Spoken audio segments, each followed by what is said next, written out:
スーパーアイドルでしょうロンドメニーで転売中でやん You know me, or well, maybe you don't. I'm more of a Thing Japan kind of guy, in case that wasn't obvious. But honestly, I'm kind of becoming a Thing China fellow recently. There's a lot of cool Chinese games coming out both now and in the near future. I don't know a whole lot about Chinese culture other than what the racists on iFunny tell me about the CCP, so my initial impression isn't all that good. But the release of Zenless Zone Zero's Yunkui Summit has made me do a complete 180 degrees on West Taiwan. If I go to China and I don't meet a white-haired monk with massive over-the-shoulder boulder holders, I'm gonna scream. Actually, I don't even know if they are monks. They're called mystics, but I don't know what the difference is. Anyway, the newest update of Zenless is really damn cool, and I just kind of want to autistically ramble about it for a bit because I find it fun, and also none of my friends play this game, so this is my only outlet to ramble about my current hyperfixations. I like to occasionally lurk on the two main subreddits for this game, and it seems there are people who have weirdly high expectations of this game, and there were more than one who were disappointed in this update's latest main story edition. I, on the other hand, thought this latest update was super cool, but I'm also incredibly biased. Any update that adds a white-haired agent is an immediate 10 out of 10 without exception. Speaking of white-haired agents, Yixuan might be my new favorite agent probably since Evelyn. I have said before how I don't really like agents who mostly serve an off-field purpose.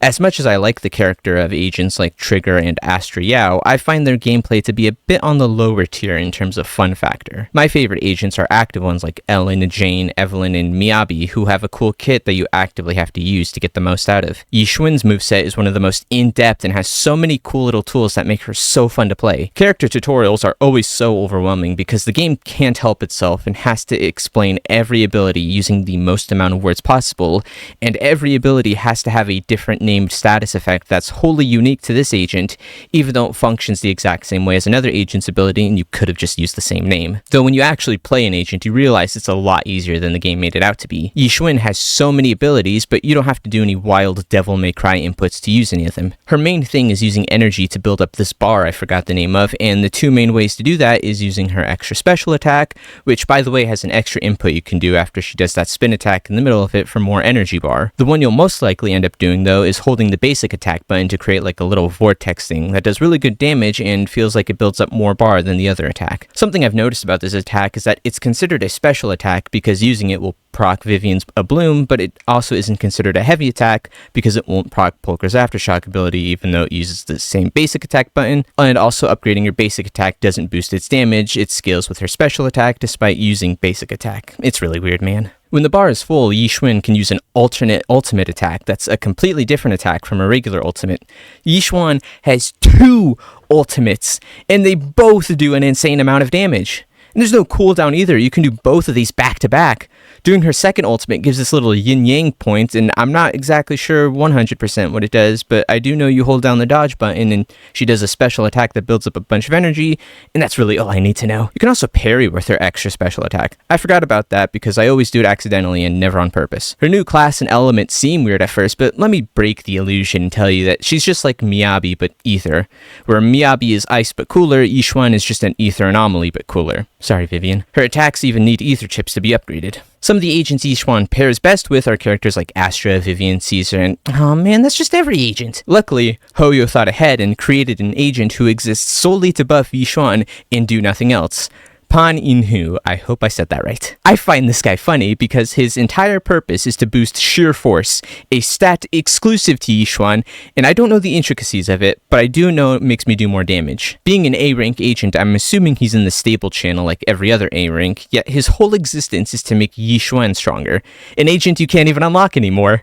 So if you missed Yixuan and got Inhu, that must really suck to be you. I guess his ult does heal other agents, so if you missed out on Astra, you do have an alternative, but it feels like a waste since his basic attacks kinda suck, and this extra special attack benefits nobody who isn't Yixuan. If I was a betting man, which this game has unfortunately made me, I'm betting when Bell and Weiss become agents, at least one of them is gonna use sheer force, and when they do, all that effort building up Inhu is gonna finally pay off. The last member of Yunkui Summit What the fuck is that? The last member of Yunkui Summit is non-annoying lolly Jufufu. Unfortunately, I don't have Fufu, and I lost my 50-50 to Soldier 11, who I do love, and now my Mindscape for her is at 5 of 6, so even if I lose, I win. The game does present multiple opportunities to try her though, so unlike my sex life, I'm not completely inexperienced. First, I have to do something that I never thought I would do in my entire life.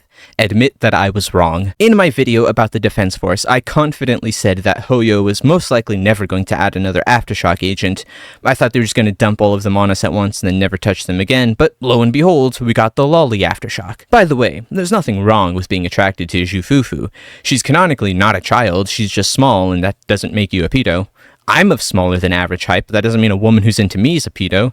Granted, that's yet to happen, but my point still stands. Fufu's fun. I really like just spamming her basic attack, even though it accomplishes jack shit. It's like using Yanagi's gear, but less weep and more kami. Hu-Wei is an interesting concept, but in my experience, kinda useless. Her whole gimmick is to build up might to do a couple different things, and the way you build it up is using her ult and special attack, or letting her little companion Hu-Wei attack things. You think you just get easy passive might, but Hu-Wei attacks very slowly and builds next to no might, so I don't understand the purpose of him/her/ they them. But on the other hand, if he did, I wouldn't like it either, because then you'd have to rely on an external factor you have no control over. I don't know how the AI works, but it sure does feel like he attacks very infrequently, so I'm gonna be real, you'll often forget he exists. At least when he's wandering around, because he does serve a useful purpose, and that's turning into a fucking Beyblade. If enough might is built up, she can do this really cool attack, and I know I said she's an Aftershock agent, but I don't actually know what triggers her Aftershock, I just know it happens sometimes, and that's really all I need. When it comes to team composition, Yixuan works with most anomalies because she's just a pseudo-anomaly. Inhu works with Yixuan and no one else.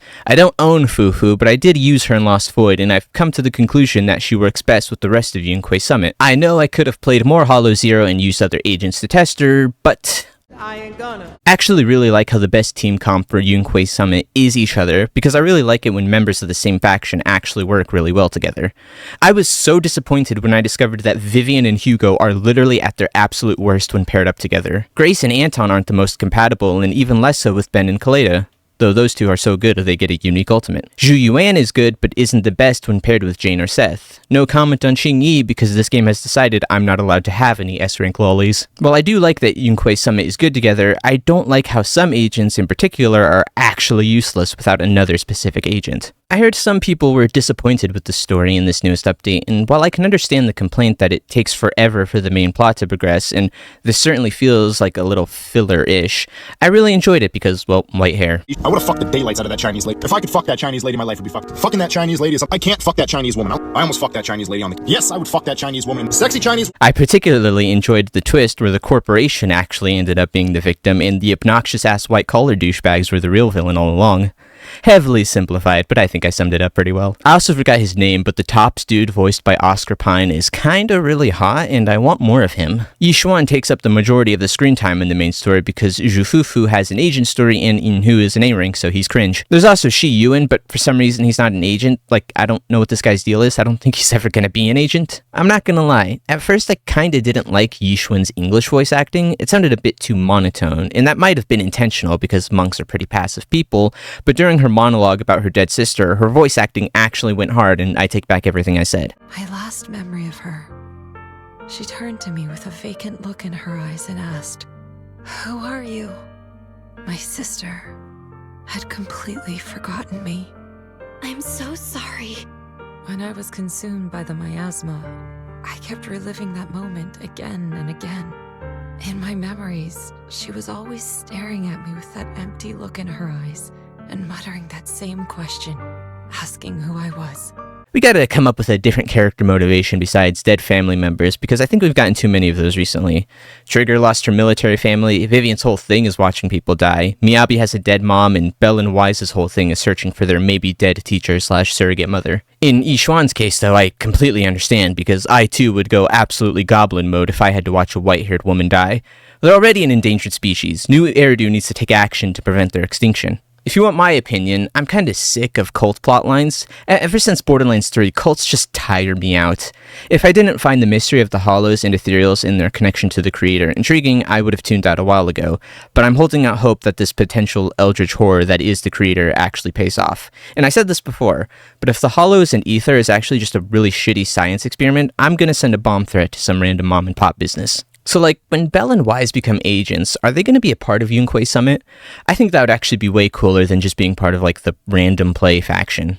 Actually having them align with a faction instead of being their own faction that will never get an agent in because who the hell could that be? Or you can make like Belle a member of Victoria Housekeeping and she can get a cool maid outfit. That'd also work. I also have a slight problem with the miasma. Not in terms of gameplay or anything, but it's just poison gas in the hollow and it doesn't even have a cool name.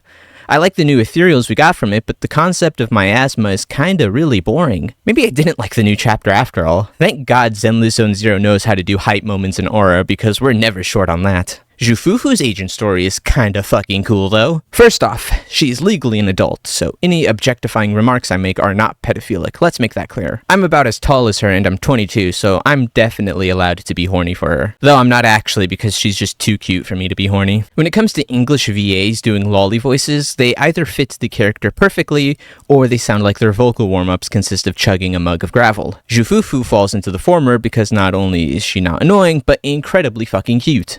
I was too impatient and clueless just now. I barely left the mountain, so I didn't know any better. If I've caused any trouble, I apologize. Her agent story follows her investigating the hollow for Yishuan and ends up on the set for a kung fu action movie. Apparently tiger thyrens are super rare because someone or something genocided them, and one of the few tiger thyrens left is the star of this movie. We then find out the original tiger thyren actor was killed by the current one with a Wigga engine the tiger thyren clan created that involves killing other tiger thyrens to make only tiger thyrens more powerful, because that totally isn't the dumbest fucking thing ever. Speaking of W engine, I thought Hu Wei was going to be Fufu's unique engine, but we got something else instead. If not W engine, why W engine shaped? Zhufufu at the end makes a really good point that I'm surprised I don't see more media make. When the villain Thiren asks how she knows that his decision to siphon his kind was wrong, Fufu just tells him that she beat him, therefore he has no choice but to accept her reasoning, because if she keeps winning, well, who's gonna tell her she's wrong? Her idea of justice is the correct one because no one is strong enough to disprove it yet. Also, I really like Yishuan and Fufu's relationship. I didn't think Yishuan was gonna be as carefree as she did, but I like it. It's very endearing. Also, her white hair makes my pee-pee go zoom. And that should be it for yapping about Yunkui Summit. Yishuan herself is what makes this one of my favorite factions, just due to how much she alone is able to do.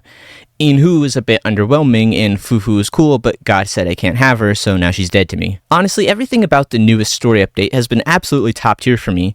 Feilum Heights is beautiful, the temple rebuilding questline is this nice new thing that gives me something to work towards every time I get on to do my dailies. I really like the idea of the exploration thing they're trying to do with the new Hollow, but good God man, does it run like absolute doo-doo.